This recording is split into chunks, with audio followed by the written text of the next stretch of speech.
Hello everyone, welcome to my channel.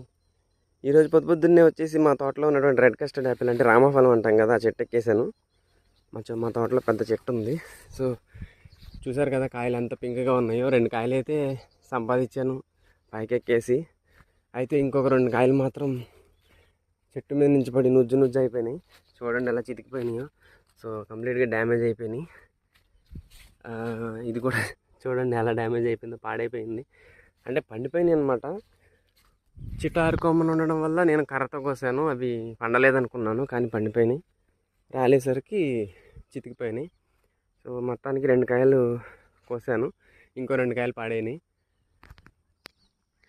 ఇది seasonal fruit అనమాట. సీతాఫలం లాగా ఇది కూడా సంవత్సరానికి ఒకసారే కాస్తుంది. మా చెట్టు అయితే దాదాపు 500 కాయ వరకు కాస్తుంది. మా ఫ్యామిలీ అందరూ కూడా, మాదొక జైంట్ ఫ్యామిలీ అనమాట, అందరూ కూడా ఎంజాయ్ చేస్తారు. ఎవ్రీ ఇయర్ దీని ఫ్రూట్ తినకుండా ఉండలేము మేము అసలు.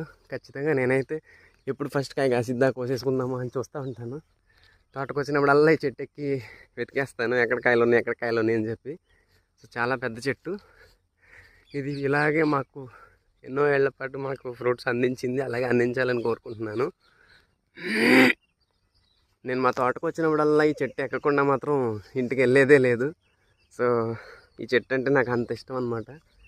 సో మీరు కూడా ఎలాంటి ఫ్రూట్స్, వీలైనంత వరకు ఫ్రూట్ ప్లాంట్స్ కానీ ఏవైనా కూడా మంచి మన పిల్లలకి మనం అందించగలిగే ఏ ఫ్రూట్స్ అయినా కూడా ప్లాంటేషన్ చేసుకుంటే చాలా బాగుంటుందని చెప్పి నా రిక్వెస్ట్.